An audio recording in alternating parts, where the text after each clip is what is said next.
मैं डॉक्टर रमेश शुक्ला एक बार आपका फिर से स्वागत करता हूं आपके अपने online educational platform the Lucknow study station पर। ये क्लास हमारा संख्यात्मक योग्यता का यानी मैथ का चल रहा है और इसके अंतर्गत आज हम आपसे बात करेंगे बिल्कुल नए टॉपिक पे। ये टॉपिक हमारा होगा सिंपल एंड कंपाउंड इंटरेस्ट यानी साधारण ब्याज और चक्रवृद्धि ब्याज। अच्छा, अगर इस चैप्टर की बात करें तो आपके यूपी पुलिस का कोई भी एग्ज़ाम हो, सभी एग्ज़ामों में यूपी पुलिस के, चाहे वो एसआई का हो या कांस्टेबल का हो या अन्य उत्तर प्रदेश पुलिस भर्ती बोर्ड का एग्ज़ाम हो, सबके पाठ्यक्रम में ये बाकायदे दिया हुआ है साधारण ब्याज और चक्रवृद्धि ब्याज। इसके अलावा अन्य जितने भी एग्ज़ाम हैं, चूँकि ये ऐसा चैप्टर है कि इसके बिना जो है मैथ का पेपर बनाने की कल्पना भी नहीं की जा सकती है, तो आप अंदाज़ा लगा सकते होंगे कि ये कितना महत्वपूर्ण है। अच्छा, दूसरा पॉइंट यहाँ से कि काफ़ी बच्चों का ये मानना है कि ब्याज वाला जो चैप्टर है, चाहे साधारण ब्याज का हो चाहे चक्रवृद्धि ब्याज का हो, इसमें फार्मूले बहुत ज़्यादा हैं।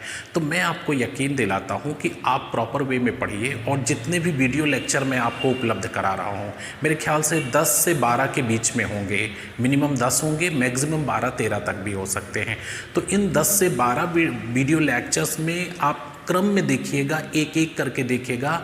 आपको ज़्यादातर हम फार्मूले यूज़ ही नहीं करेंगे, फार्मूले को रिड्यूस कर देंगे और इसके बाद क्या होगा, एक व्यवहारिक तरीके से हम आंसर करेंगे जो कि बहुत ही सिंपल वे होगा और आप प्रॉपर वे में आंसर दे पाएंगे। फार्मूला भी आपको याद नहीं करना पड़ेगा। हाँ, ब्याज का कंसेप्ट ज़रूर समझना होगा। अगर ब्याज का कंसेप्ट आप समझ गए तो फार्मूला रटने की ज़रूरत नहीं पड़ेगी। तो यहाँ पर सबसे पहली चीज़ देखिए, टॉपिक हमारा क्या है, साधारण ब्याज यानी सिंपल इंटरेस्ट एंड चक्रवृद्धि ब्याज यानी कंपाउंड इंटरेस्ट। पहला पार्ट है ये। यहाँ पे साधारण ब्याज क्या है, चक्रवृद्धि ब्याज क्या है, ये जानने से पहले केवल हम ये जानते हैं कि व्हाट इज़ इंटरेस्ट यानी ब्याज क्या है। तो बड़ी साधारण सी परिभाषा हमने अपने शब्दों में लिख दिया है। जब हम कोई धनराशि उधार लेते हैं या उधार देते हैं, जब हम कोई धनराशि उधार लेते हैं या उधार देते हैं तथा एक निश्चित समयावधि के बाद, एक निश्चित टाइम ड्यूरेशन के बाद मूल धनराशि के अतिरिक्त जो राशि वापस ली जाती है, वापस दी जाती है, वही राशि तो ब्याज कहलाती है। अगर हमने 100 रुपये जो है ब्याज के रूप में उधार दिया है, किसी को 100 रुपये धनराशि ब्याज पर दिया है और वह हमें 110 रुपये वापस करता है एक निश्चित टाइम ड्यूरेशन के बाद, तो क्या कहा जाएगा कि ये 110 रुपये क्या है, ये अमाउंट है। कैसा अमाउंट है, जिसमें दो चीज़ें इंक्लूड हैं। क्या इंक्लूड, एक तो वो प्रिंसिपल इंक्लूड है यानी मूलधन जो हमने दिया था, और दूसरा इसमें ब्याज इंक्लूड है यानी मूलधन और ब्याज अगर जुड़ जाते हैं तो वापसी होने वाली या देने वाली रकम प्राप्त होती है और इस रकम को हम अमाउंट यानी मिश्र धन कहते हैं। तो ब्याज आपको क्लियर हो गया। जब हम कोई धनराशि उधार लेते हैं या उधार देते हैं तथा एक निश्चित टाइम ड्यूरेशन के बाद दी गई मूलधन राशि के अतिरिक्त जो राशि चुकाते हैं वो ब्याज कहलाती है। यहाँ पे हमने लिखा है ब्याज 2 प्रकार के होते हैं। ब्याज 2 प्रकार के होते हैं। कौन सा है, एक साधारण ब्याज है, दूसरा चक्रवृद्धि ब्याज है। तो ब्याज 2 प्रकार के होते हैं और यही हमें यहाँ पढ़ना है। पहला साधारण ब्याज है, दूसरा चक्रवृद्धि ब्याज है। आज के वीडियो क्लास में हम आपसे साधारण ब्याज पे चर्चा करेंगे, लेकिन उससे पहले इनमें डिफरेंस आपको बता दें कि साधारण ब्याज के संदर्भ में जो प्रिंसिपल होता है यानी मूलधन होता है, ये स्थिर होता है। मूलधन स्थिर होता है, वास्तविक होता है और प्रत्येक वर्ष के लिए एक जैसा रहता है। वास्तविक है, स्थिर है, परिवर्तनशील नहीं है। अगर यहाँ पे ब्याज की दर को ना बदला जाए तो प्रत्येक वर्ष एक ही ब्याज होता है। अगर पहले साल 100 रुपये ब्याज मिला है तो नेक्स्ट ईयर भी 100 मिलेगा, उसके नेक्स्ट ईयर भी 100 मिलेगा और उसके नेक्स्ट ईयर भी 100 मिलेगा। यानी यहाँ पे मूलधन परिवर्तनशील नहीं है। अगर रेट ऑफ इंटरेस्ट को आप ना टच करें तो पर एनम जो हमारा इंटरेस्ट होगा वो एक जैसा होगा। जबकि यहाँ पे क्या है कि यहाँ पे जो प्रिंसिपल होता है, मूलधन होता है, ये स्थिर नहीं होता है। मूलधन स्थिर नहीं होता है, ये चीज़ ध्यान रखिएगा। यहाँ पे मूलधन स्थिर नहीं होता है। प्रत्येक अगले वर्ष मूलधन ब्याज के साथ जुड़कर एक नया मूलधन बनाता है। एक नया मूलधन लिख लेना, नया मूलधन बनाता है। ठीक है, तो यहाँ पे मूलधन स्थिर नहीं होता है, यानी मूलधन परिवर्तनशील है, लिहाजा प्रत्येक वर्ष का ब्याज अलग अलग होगा, यानी फर्दर बढ़ता चला जाएगा। अगर पहले साल 100 रुपये है तो फिर हो सकता है 108 रुपये हो जाए, फिर 116-17 रुपये हो जाए, फिर 122-23 रुपये हो जाए। यानी जब मूलधन स्थिर नहीं है तो ब्याज भी स्थिर नहीं होगा, और यहाँ पे मूलधन स्थिर है तो ब्याज स्थिर होगा। तो दोनों में साधारण और चकबद्ध ब्याज में अंतर क्या है? साधारण ब्याज वह ब्याज है जिसमें मूलधन स्थिर होता है, वास्तविक होता है। यदि रेट ऑफ इंटरेस्ट को ना बदले तो प्रत्येक वर्ष का ब्याज समान होता है।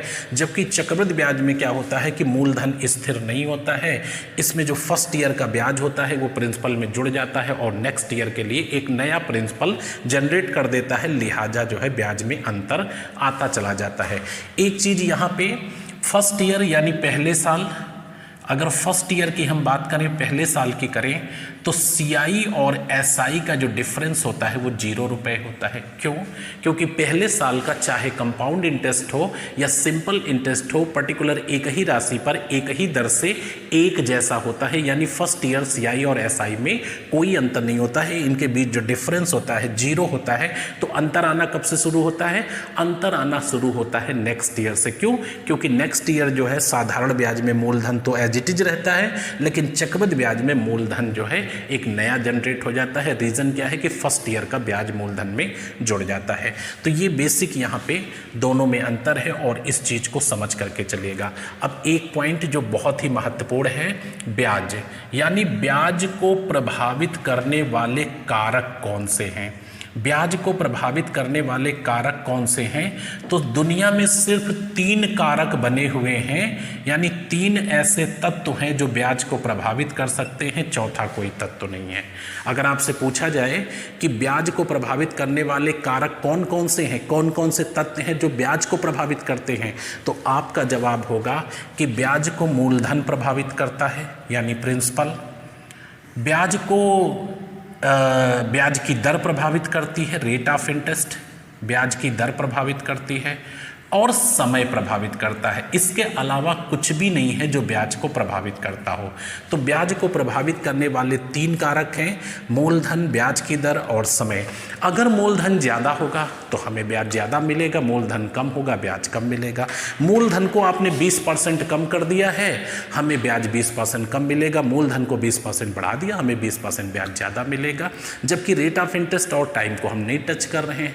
अच्छा, रेट ऑफ इंटरेस्ट बढ़ेगा तो जाहिर सी बात है ब्याज बढ़ेगा, और रेट ऑफ इंटरेस्ट घटेगा तो ब्याज घटेगा।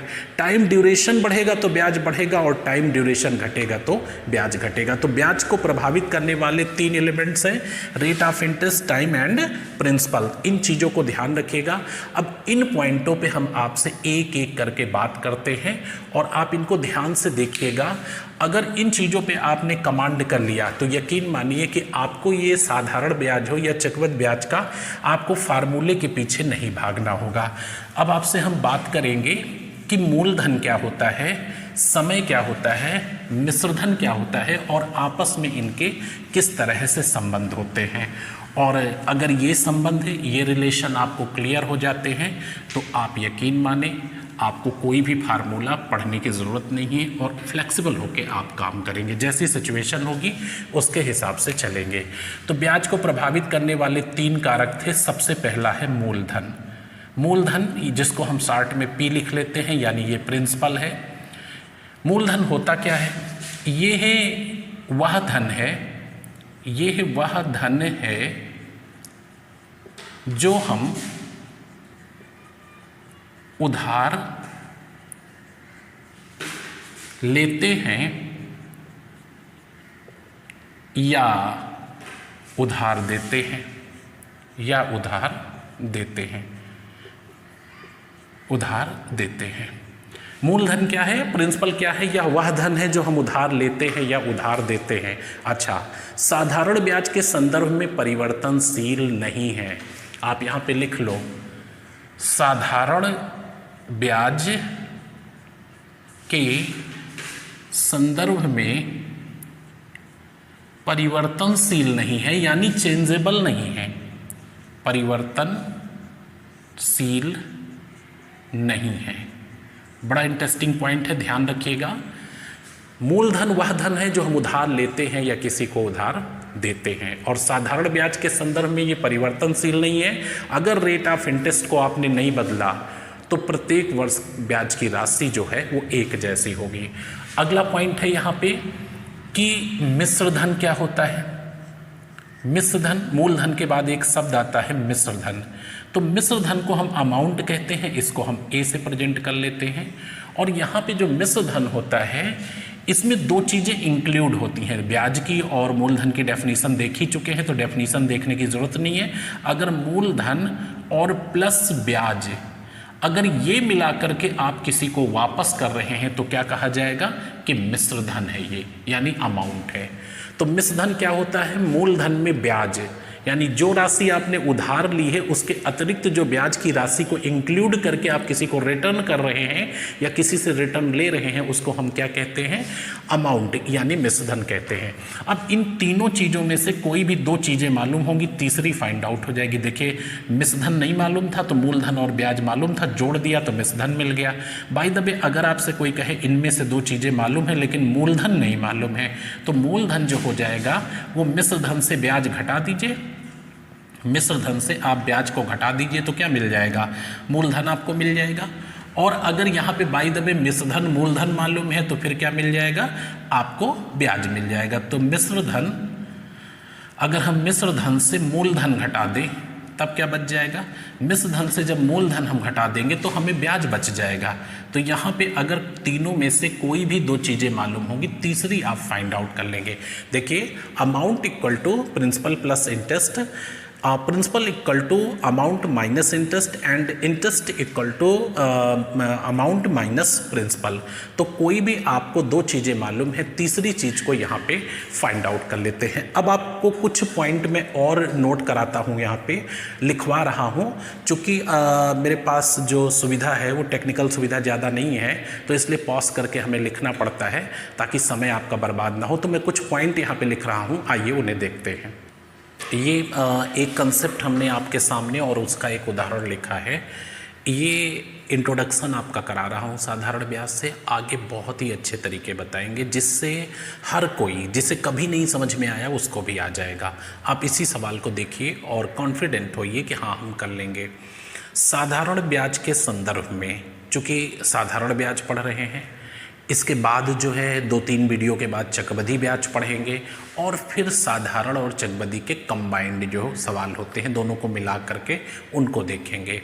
तो अभी फ़िलहाल साधारण ब्याज के बारे में बात कर रहे हैं, यानी सिंपल इंटरेस्ट के बारे में। साधारण ब्याज के संदर्भ में मूलधन, ब्याज की दर एवं समय।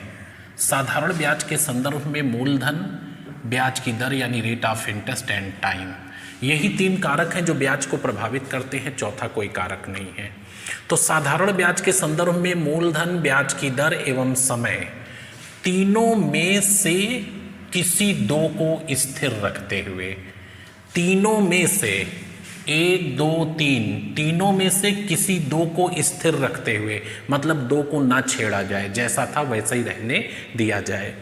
तीनों में से किसी दो को स्थिर रखते हुए तीसरे को जितने प्रतिशत या जितने गुना घटाया या बढ़ाया जाता है, ब्याज की राशि भी उतने प्रतिशत या उतने गुना घट या बढ़ जाती है। बड़ा इंटरेस्टिंग पॉइंट है, आपको मज़ा आ जाएगा पढ़ करके, और ये आपको कहीं लिखा नहीं मिलेगा। साधारण ब्याज के संदर्भ में जो प्रभावित करने वाले 3 तत्व हैं वो तीनों तत्व में से, यानी मूलधन, ब्याज की दर और समय, इन तीनों में से किसी दो को ना टच करिए। तीसरे को जैसा टच करेंगे ब्याज में एज इट इज़ परिवर्तन हो जाएगा। क्या मतलब है, सवाल सामने है। 8,000 रुपये की एक धनराशि साधारण ब्याज की एक निश्चित दर से, अच्छा निश्चित वार्षिक दर से, क्या आपको दर मालूम है, नहीं मालूम है, जटिल समस्या है। 8,000 रुपये की एक धनराशि साधारण ब्याज की एक निश्चित दर से 3 वर्षों में 3120 रुपये ब्याज देती है। यदि मूलधन को 20% बढ़ा दिया जाए तो ब्याज की राशि क्या होगी। क्लियर हुए, जो ऊपर लिखा है और जो ये सवाल लिखा है दोनों को टैली कराइएगा। 8,000 रुपये की एक धनराशि, ये क्या है, प्रिंसिपल है। साधारण ब्याज की एक निश्चित वार्षिक दर से दर हमको मालूम ही नहीं है। 3 वर्ष क्या है, समय है। तो 8,000 रुपये एक पर्टिकुलर रेट ऑफ इंटरेस्ट पे 3 साल में 3120 रुपये ब्याज देता है। हमने कहा अगर मूलधन को 20% बढ़ा दे, क्या समय के बारे में कोई बात की? नहीं की। क्या दर के बारे में कोई बात की?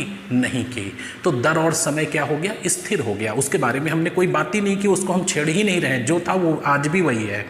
केवल मूलधन को 20% आप बढ़ा रहे हो, ब्याज की राशि भी 20% बढ़ जाएगी, ब्याज की राशि भी 20% बढ़ जाएगी। दोनों को हमने टच नहीं किया है, मूलधन को 20%, यानी कि तीनों में से किसी 2 को न टच करें, तीसरे को, वो कोई भी हो सकता है, जितने प्रतिशत या जितने गुना घटाओगे या बढ़ाओगे, ब्याज की राशि भी उतने प्रतिशत या उतने गुना घट या बढ़ जाएगी। तो 20% बढ़ जाएगी। 3120 रुपये पहले ब्याज था, इसका 20% निकाल लो, ये आपका आ जाएगा 624 रुपये। ये आपका आंसर है। वर्बली 20% का मतलब 1/5 होता है, 1/5 इसका कर दीजिए, आंसर आपके सामने हो गया। तो इस तरह से बहुत तेज़ी से आंसर कर सकते हैं। अदरवाइज होता क्या, पहले हम रेट ऑफ इंटरेस्ट निकालते, रेट ऑफ इंटरेस्ट निकालते और फिर इसको 20% बढ़ाते, ये होता 9600, फिर 9600 का रेट ऑफ इंटरेस्ट निकाल करके ब्याज निकालते, तो फिर से हम यहीं पहुँचते कि साहब 624 रुपये ब्याज बढ़ जाएगा। तो इसलिए आपको ये करने की ज़रूरत नहीं है। आप इस तरह के कंसेप्टों पे जब काम करेंगे तो वर्बली टिक करते चले जाएंगे। आइए नेक्स्ट पॉइंट पर। अब आपसे कुछ इम्पोर्टेंट फैक्ट पे फिर से बात करेंगे, आप ध्यान देते रहिएगा। और ये पहला वीडियो आपके लिए ज़रूरी है, क्योंकि जब सवाल लगाने से नहीं होता है कि आप नंबर ऑफ क्वेश्चन लगाते चले जा रहे हो, फला किताब। जब आपको यही नहीं मालूम कि ब्याज क्या होता है, मूलधन क्या होता है, दर क्या है, समय क्या है, इनका आपस में रिलेशन क्या है, जब ये नहीं मालूम है तो नंबर ऑफ क्वेश्चन सॉल्व करने का कोई मतलब नहीं है। हाँ, अभी एक चीज़ हमारी छूटी थी, ये कंसेप्ट पहले सुन लीजिएगा, फिर कुछ फार्मूले नोट कराते हैं। हालांकि बाद में हम सारे फार्मूले आपके रिड्यूस कर देंगे।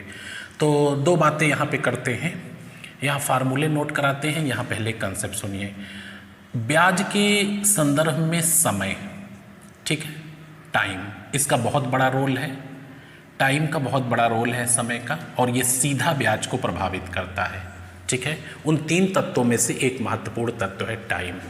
अब यहाँ पे आप देखिएगा कि दर यदि वार्षिक दी है, दर यदि वार्षिक है, तो समय वार्षिक ही रखना होगा आपको, अदरवाइज गणना अवैध हो जाएगी। वार्षिक रखना होगा, ठीक है। यदि दर वार्षिक दी है तो समय वार्षिक रखना होगा। दर यदि मासिक दी है, यानी रेट ऑफ इंटरेस्ट अगर मंथली है, तो समय भी तो आपको मंथली रखना होगा, समय मासिक रखना होगा, मासिक रखना होगा, ठीक है, लिख लीजिएगा अच्छे से, रखना होगा।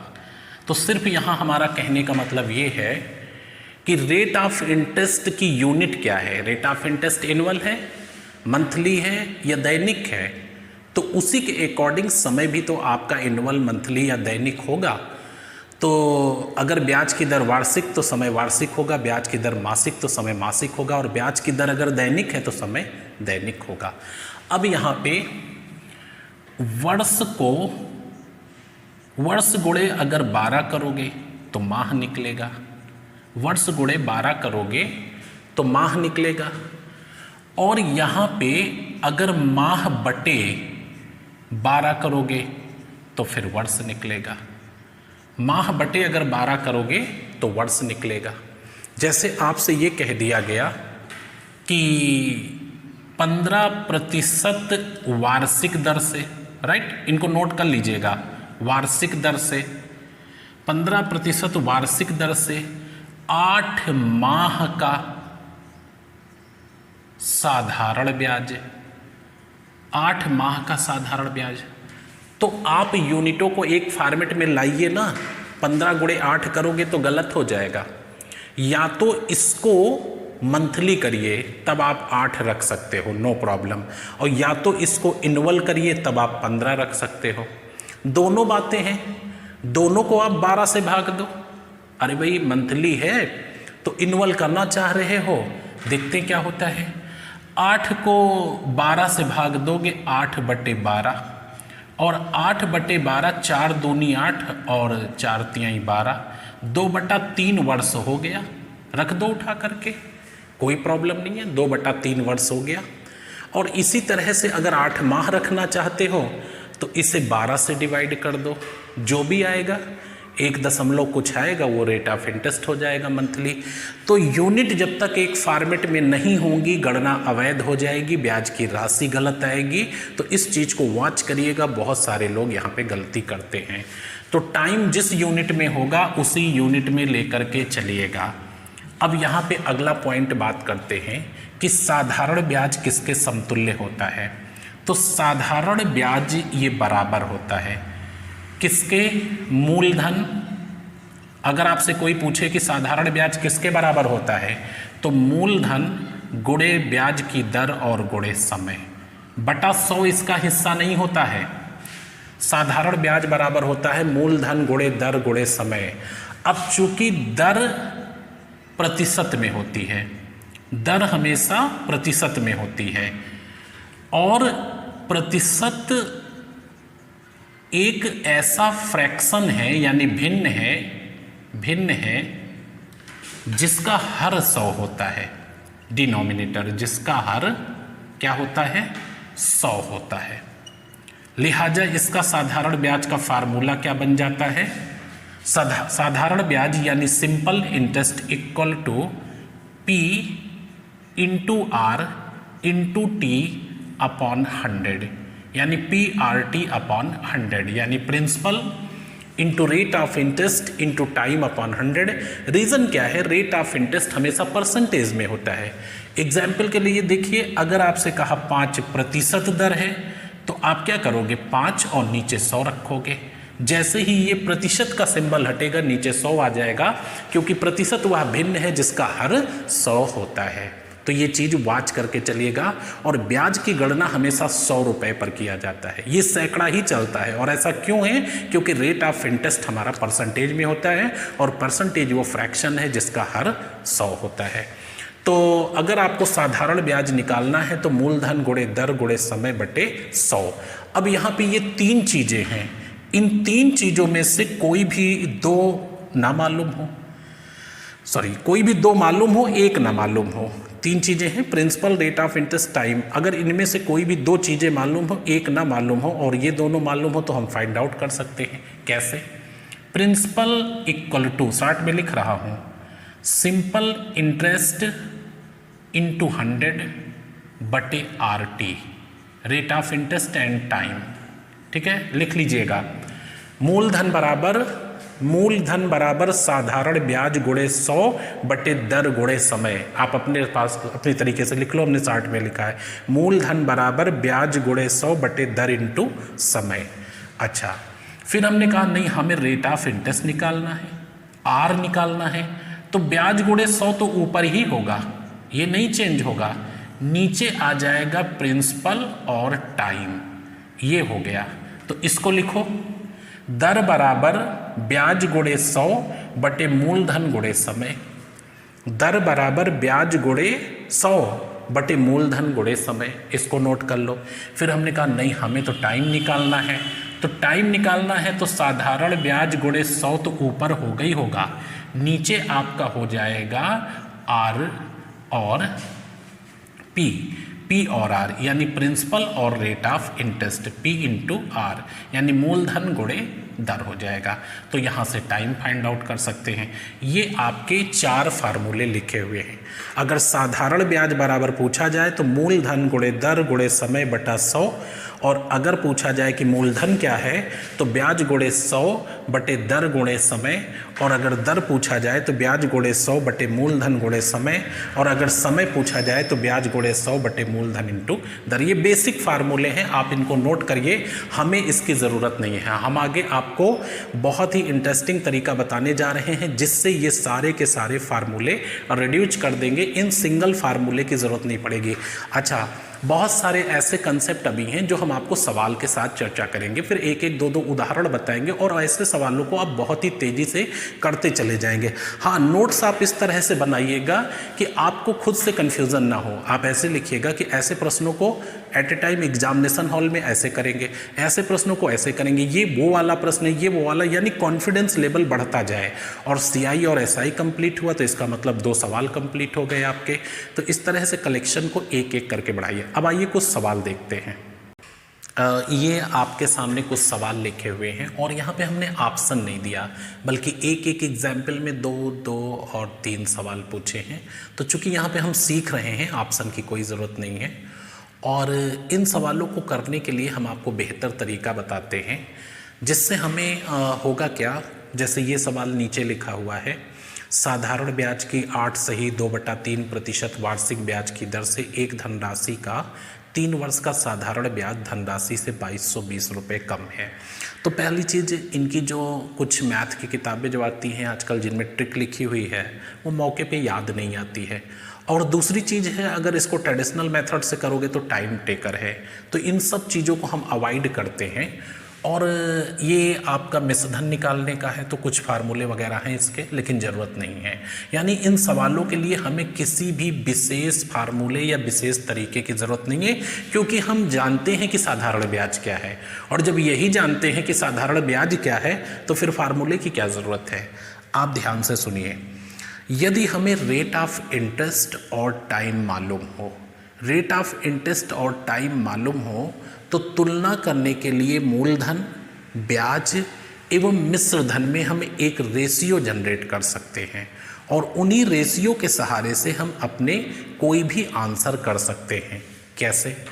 यहाँ पे देखिए, अगर हमें आरटी मालूम हो, अगर हमें आरटी मालूम हो तो यहाँ से हम 3 चीज़ें निकाल सकते हैं। अगर आरटी मालूम हो तो हम 3 चीज़ें निकाल सकते हैं। क्या है? पी, आई और ए। ए क्या होता है? पी प्लस आई। अब मैं इसको डिटेल में बोल दूं ताकि कन्फ्यूज़न ना हो। ये है आर यानी रेट ऑफ इंटरेस्ट यानी ब्याज की दर, ये है दर, ये है समय, मूलधन, ब्याज, मिश्रधन। तो अगर ब्याज की दर और समय मालूम है तो मूलधन, ब्याज और अमाउंट हम पता कर सकते हैं। रीज़न क्या है कि रेट ऑफ इंटरेस्ट जो हमारा होता है वो परसेंटेज में होता है और ब्याज की गणना हमेशा 100 रुपये पर की जाती है, चाहे एनुअल हो चाहे मंथली हो।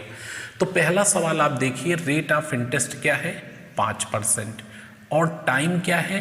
3 ईयर, 3 साल। राइट, रेट ऑफ इंटरेस्ट 5% है और टाइम 3 साल है।